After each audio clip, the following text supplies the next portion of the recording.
Hey guys, I'm back for another explanation video. This is my newest level, Molten Brainland 2, and yeah, I made this in like 1 week and playtested it in another week, so I made it very quickly. Um, but it was a lot of fun to make. If you guys want to play this level, it is on open course world only, and the reason that is because I don't want to, I don't have Nintendo Switch Online, and I don't want to pay for a membership just to upload this level. So that's why it's here. Let me grab the code real quick. So again, this is OCW only, and 4GW W7W HD5 is the code. I will also link it in the description. But yeah, this has been a great level to make. Really cool stuff. So yeah, I don't expect this one to take too long either because there's not a whole lot to explain. But we'll go ahead and just start here. So the first thing is this guy, just a little lone dry fish, comes out. It's the glitch where you this is the pipe it's coming out of, and there's a glitch to detach it from the pipe, and you can place it wherever you want. I'm pretty sure everybody knows about this. Very common at this point. So the first thing, so there's a timed fish up here, right? And it's just a spike ball that hits this block after a certain period of time, like this.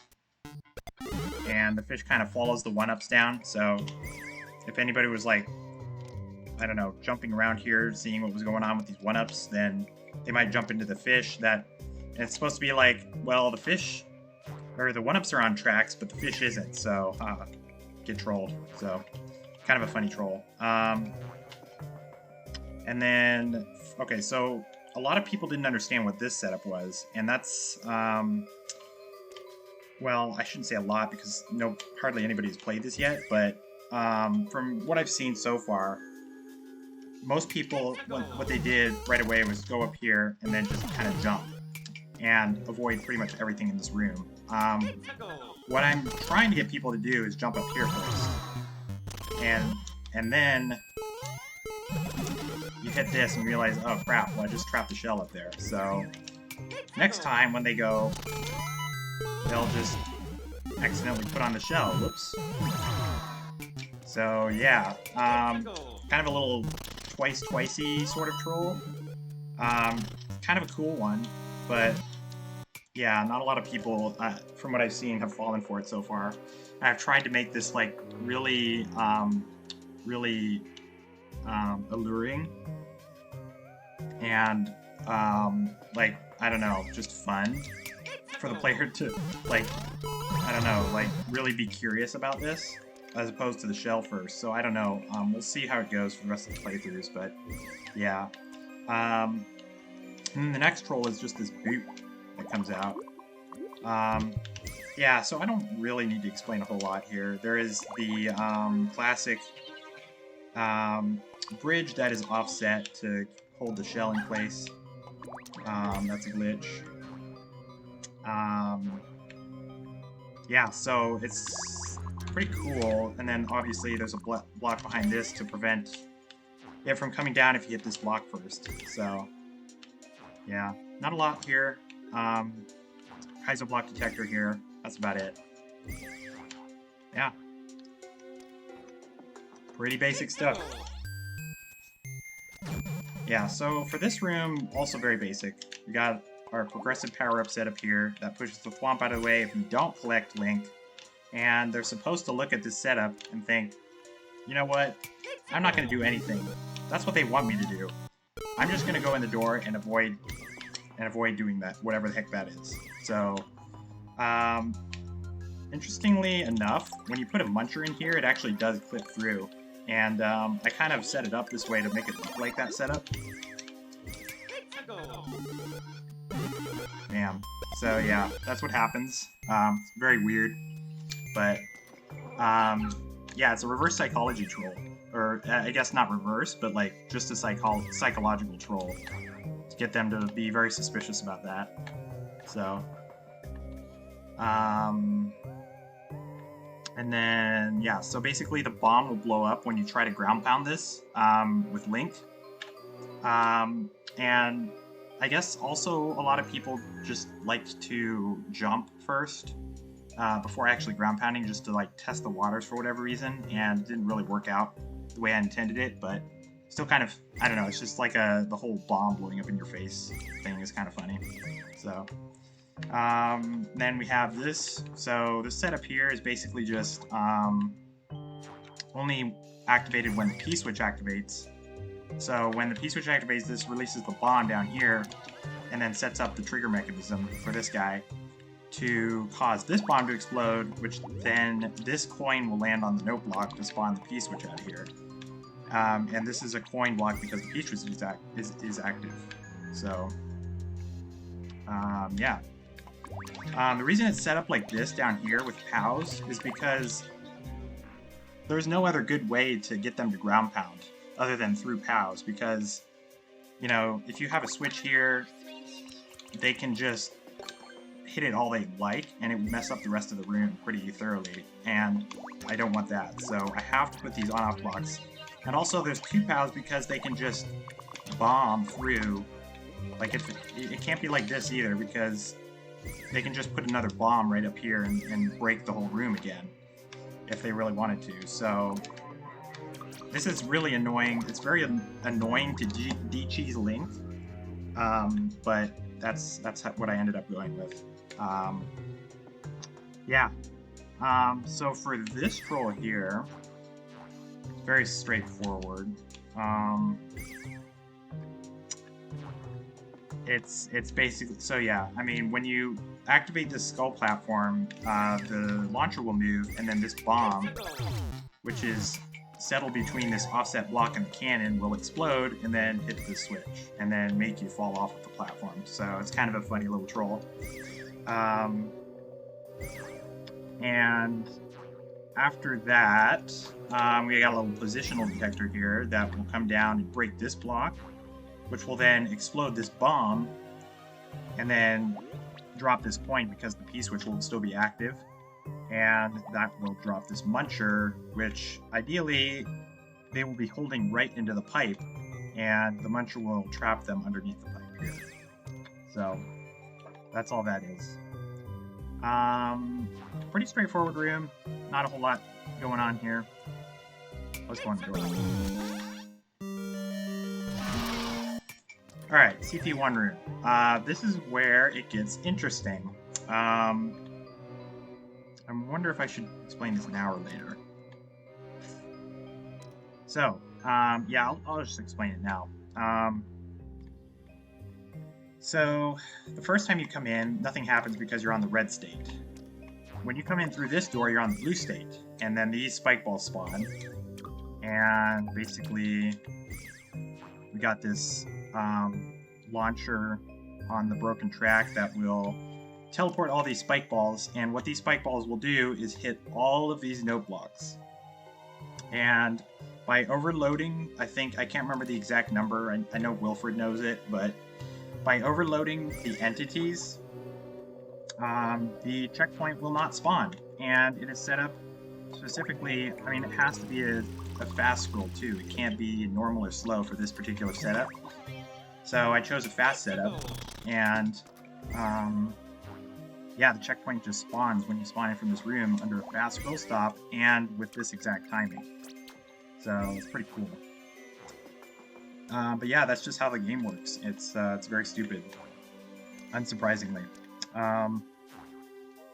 Yeah, so and then what's also interesting is that these spike balls will go across the entire bottom part of this map, which means that because on-off switches will always load in, these spike balls will hit this on-off switch way over here, and this one too. So it's really annoying because I want them to come into this switch, to this room on the blue state, and yet I have to change it right back. So that's what this is for here. This is simply to change it back to blue before it scrolls all the way over, and then so that this guy can spawn here, and then this guy will spawn on the blue state, and the wall will start breaking as soon as they go in the pipe.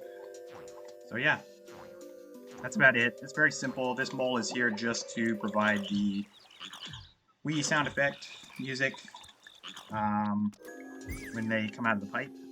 So that is pretty much everything. I mean, it's very, very simple room, actually. So not a whole lot going on here. We'll just go in chronological order. Alright, so for this room, this guy's just under the switch block when you get CP1'd. So what we got here is just a simple psychological troll as well. I tried to get people to think there's a hidden block here so that when they jump and try to land on the pipe, they'll just go back in. So what I tried to get people to do is just like test out if there's a hidden block, trying to make them go back into the pipe, but what you should really end up doing is just go on top of the pipe right away. So cute little psychological troll there. So what we have up here is just the hyperspeed setup for the launchers that come down quickly. So yeah, this is interesting. Let me see if I can do it right here. Yeah, so everything fits in place, and then that happens. So actually, I'll just hit the switch first, and then go over here, see? And it's set up this way because this spring, if it were on top of this, it just doesn't work this way because, see, it hits the shell when it's on top of the muncher like this, because this guy is moving the muncher and the mole over to the right, so that also moves this guy over. I think that's how that works. Yeah, I'm pretty sure that's exactly what's happening there. So we just have the spring up there, and then the mole will pick up the spring after it lands on it, just like that. Yeah, and then we have a double switch here to kill one of the launchers. Otherwise, both launchers would be down here and you'd have no way to progress. So that is the point of two switches activating right there. And then we have the classic star that's on top of the note block, which you can't hear at all. So that's cool. If this block were here, this creates a lot of noise. See right there, that muncher hitting the spring indefinitely creates a lot of noise. So what I have done about that is just delete that, and the muncher goes into that area. So that's kind of cool. Yeah, so this troll, I think everybody kind of gets it. You just kind of go up here, you test this out, you get fish. That's pretty much it.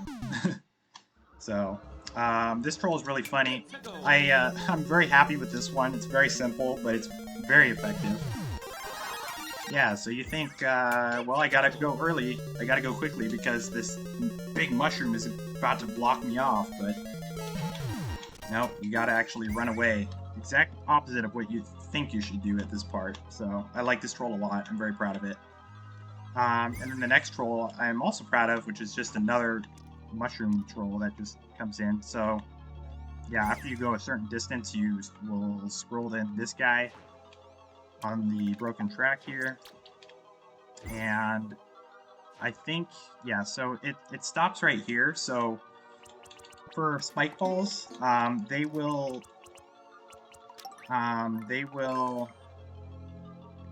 do everything in this column. So check this out. Yep, exactly like that. So I don't know why that works, but it just does. And yeah.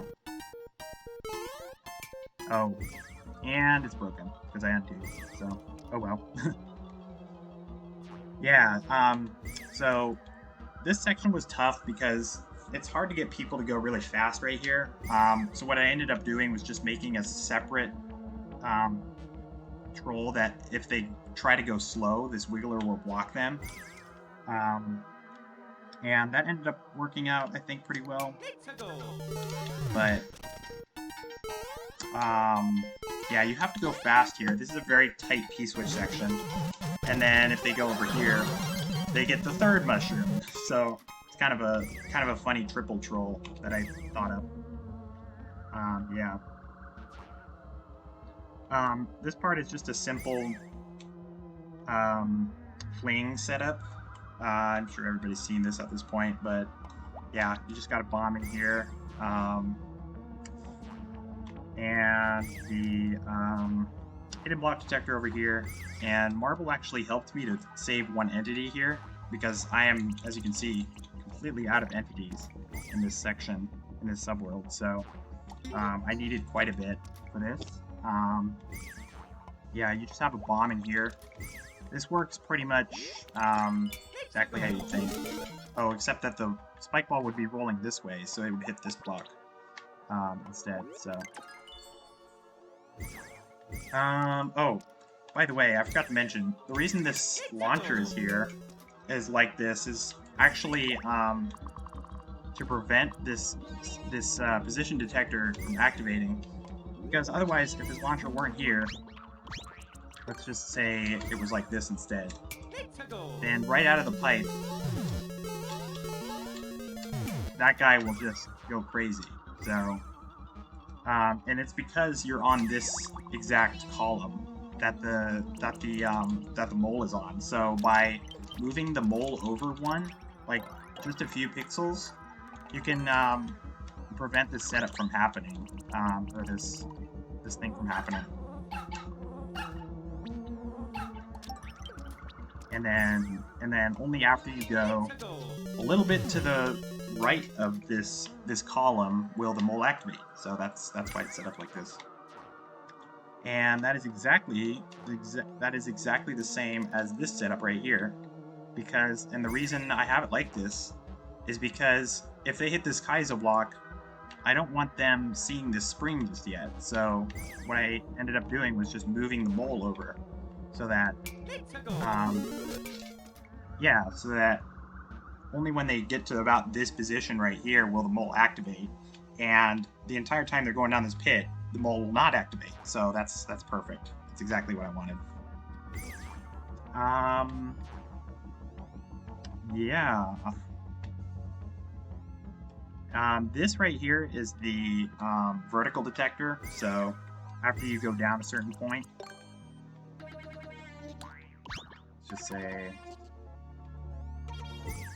like this. Without getting that though. And it'll trigger as soon as you go down a certain point. And when you're in a clown car, it'll trigger right before you can touch this this link suit. So, and send you flying into space. So, the setup for these launchers is pretty simple. It's just a tracked. It's just a switch track.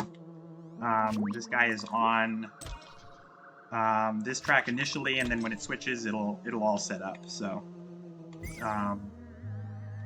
that's to account for the first switch state that happens to get this all set up. So yeah, pretty straightforward. Not a whole lot. So this setup right here is just a skull platform, and this is just what happens when you go in like this. And there is no way to get out of that. And I have tried a long time to get out of this, and there's no way. So the only way you can, like, sometimes I'll die before you can get there. But other than that, there's no way out. So kind of a funny back in 50 box troll there. So yeah. So when they go down here, this thwomp will trigger We got this guy here to spawn the spike ball and the stomp at the exact same time so that spawning shenanigans don't happen with these as you're scrolling them on the screen. And basically, yeah, so this spike ball will be rolling right, and then the thwomp will push the spike ball and hit this guy here, and then the thwomp will hit this switch, which will trap the player down here. So, yeah, they need to go in and out, pretty much. And then this is the boo ring that will kill the player down here. It's just an offset block, and the spike ball is what hits that. So, yeah, pretty basic stuff. Again, I made this in a week, so yeah, you can blame it on the fact that I made it in a week. So here we have another what do you call this? Hyperspeed setup, sort of flying machine. That so this cannon attaches to this block. I'm sure this has been explained before, because Marble is the one that actually showed me this tech. So, but I'll explain it anyways. This cannon attaches to this offset block, even though it doesn't exist. So this block here will basically prevent this block from existing at all. So this guy ends up going straight through. This guy attaches to this block even though it's way offset, and then this guy uses the 10 coin tech, where you have a boom boom, you have a muncher, or some kind of entity like this, and then you have another boom boom on top.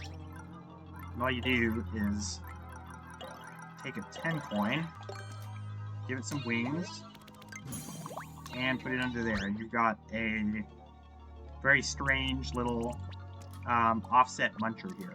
It's kind of offset, pretty much. But yeah. Well, as long as the top boom boom is on top, then this will keep it that way. Kind of cool little tech there. Yeah. And then what triggers this whole thing is this guy here, because you're spawning it when you scroll the screen, and then it'll hit this note block and trigger the whole thing to go. So yeah. Yep, again, all basic. Pretty basic stuff. Alright, so this room is pretty funny. If you try to go for the checkpoint, you will have a big problem because you can't reach it.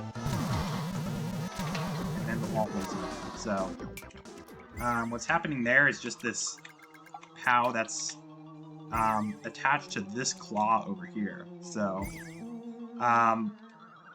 what's happening is every time you spawn in this POW, it will hyperspeed over to this claw because it's in a glitch state, and the farthest it can actually go is any solid surface. So the POW will actually end up going to this position when you spawn it each time, and when you go back over here, it despawns the POW, and then you will respawn it again right here, and that happens indefinitely. So the POW is getting spawned right there. POW may still be spawned right now, but as soon as I scroll it off screen, it's despawned, which allows it to spawn again. So that's what's happening, and it's a very fast process. But yeah, and you also have to offset the claw like this using the offset glitch. Oh, yeah. See, so I undid. I did an undo, and it just went right back to it, so, yeah. Pretty straightforward. Then you have all of this stuff getting broken tracked onto this space, and the reason it's on this space is because of the scanning, which stops right at the nearest block on the ground here, which would be this one, so they will all go into this place right here. And then switch activates and they all go up, so. So when the first time you come into this room will be in the off state, which is this guy. So what I have going on here was kind of hard to make. Even though it's so simple looking, it took a little while to perfect this room, and that's because of switch state stuff. So when you come into the room, it's going to be on the off state, and then this guy will spawn, this guy will not. And this guy will be over here waiting for you to go get the checkpoint, and it will trigger once you go down there. When you spawn in from the checkpoint, it'll be on the red state. This guy will be despawn. This guy will spawn, and he will trap you over here if you go for the key. So, same thing with this. When you spawn in from the checkpoint, this guy will spawn and be in this position. And when the switch activates, he will come underneath the launchers and prevent them from sinking down like they did when you got the checkpoint. So that's all there is to that. And then in order to have it be the same state, I mean, so it has to be on the same state for both of these, right? Because they both need to trigger. These guys both need to trigger on the on state because of this block right here. It can't change. So when they come into the room for the first time on the off state, I just have this here to change it back quickly. So, and that gives this guy plenty of time to move over here. So, yep. So as you saw in the pipe, we just have a little disrespect room. I'm actually pretty happy with how that turned out. It's just funny. It's just kind of dumb, and yeah, it's just like I built this section long on purpose so that they could go into this room and be like, shinies everywhere. How nice. So.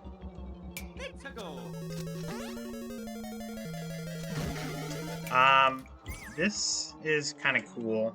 So yeah, you just have a spring above the ceiling here, and hidden block detector over here with a timed 1-up that will hit the switch at a certain point, and yeah, just when this no block is hit by the 1-up, it'll push that spike ball into this music block and trap the sword down here. So that's it for that, really. Very straightforward. And so, okay, when this switch triggers to trap the sword down, we have this setup here that will not this is the setup to hit the seesaw up. But in order to account for all of these crazy switch states, this will actually prevent it from going down initially. So let me see if I can. How would I do this? Let's do this, right? So let's take a look at this.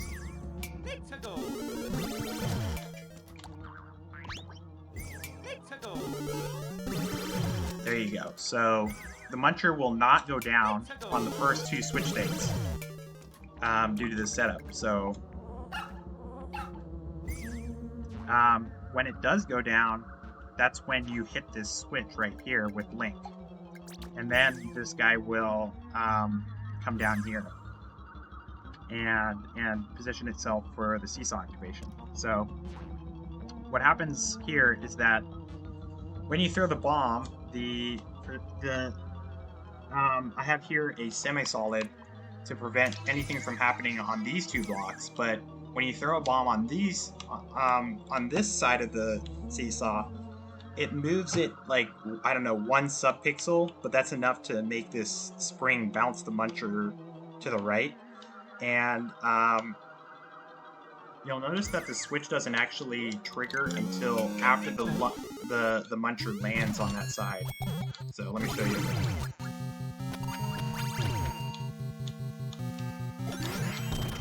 So right there, the switch activated. And that's because the muncher is actually weighing down more than the bomb does. and that allows this setup with the bomb here. Bomb would normally be sitting right here, and yeah, so the muncher is heavier than the bomb, so that triggers the bomb to blow up over here and hit the switch, and then the thwomp to hit the seesaw. So yeah, that's that. So down here we have the position detector in the form of a thwomp, and he just kind of waits for you to jump once you're past this one way. And what happens is you're supposed to be like, okay, so you're supposed to come down here and, well, just be cautious about the whole thing. Like, ideally, what I hope the player will do is jump up here first and realize, oh crap, I messed up, because now this block has the mushroom in it. So, but if they try to jump for the mushroom, this guy will come up super fast via this hyperspeed launcher setup and break the block, and you can't enter the door anymore. So this entire thing is a little complicated. It's just kind of to accommodate for all of the different switch changes. Again, the same thing with this guy up here.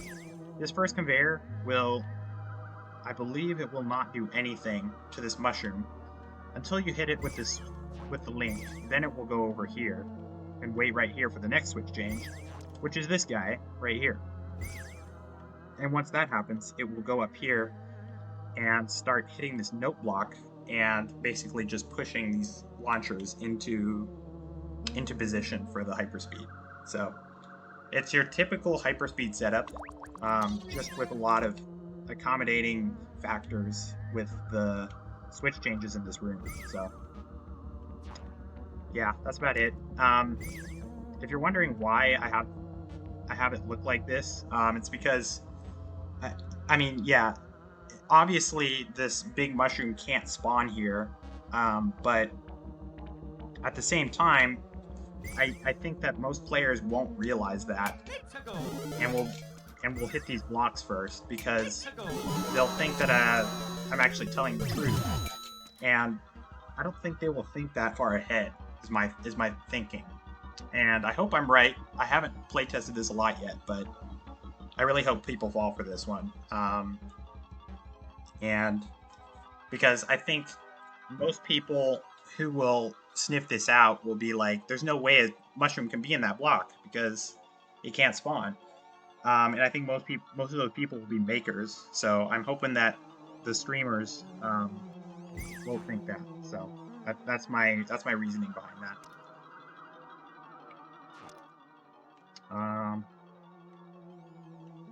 Yeah, that's about it. Alright, so this room is cool-ish, I guess. Very simple, though. So this is another one of those awesome glitched clown cars, and then the idea here is that you hold up to bring the clown car level with those hard blocks, but then for some reason when you're thick Mario and sitting in a clown car, you're actually pressed up against that pipe. So any moment that you press up, you'll go in that pipe. So you're like, yeah. See, right as I exited the play mode, this is where Mario is, and he's literally right up against the pipe. So anytime you press up, you'll just go right in it.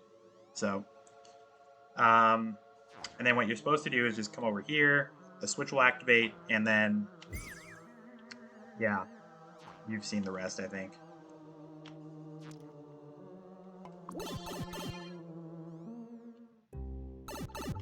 Okay, last room. We are almost done already. This is Wilfred's setup from our old collab, Mario Drowns in Soup. And what it is just an off-screen seesaw that is being set up and hidden by this bonsai. So what happens is that the player will ideally be very skeptical of these springs at first. I just fell for my own fish. That's awesome. They'll be very skeptical, and just kind of bounce here a few times, and then maybe go up after a few bounces. And then on their next time through, they'll realize, oh, there's nothing scary about this. I'm being skeptical. But then that's what happens, and you get launched up to the same troll that you fell for earlier. So I really like this. This is one of my favorite trolls in the level. This whole ending area. So basically, so I mean, you can kind of see how it works. Oh, this guy needs to go away first. So these guys get set up. I'm just gonna take this off for now. These guys get set up, and as soon as the switch changes, that conveyor will change directions and push the thwomp into the seesaw and activate it very fast. So the speed trap contraption is this guy. So if you bounce on that spring once, this guy will fall and hit the POW, which will kill this thwomp up here, which is the trigger for this seesaw. And then after the first bounce, you'll have nothing over here. And then if you're fast enough, it won't reach the POW in time, and the thwomp will trigger the switch. So that's how that works. Pretty simple. And also very simple. This guy is kind of, because of room, this guy is up against this cannon, which is actually perfect. It's kind of convenient. So that's kind of neat. And I think that's pretty much it for the whole level, honestly. As I said, it was going to be very short. It is a short, or rather, I only took about a week to make this, so... but I'm very happy with this. I'm actually super happy with this level. I'm very excited to see people play it. And I hope enough people have Open Course World to be able to play this. So, really looking forward to that. Yeah, that's about it. Hope you guys enjoyed. That is my newest level. I don't know when I'm going to make another, but hopefully not for another year, because I still hate this game, even though it's on Open Course World now. So, yeah, hope you guys enjoyed. I'll see you next time.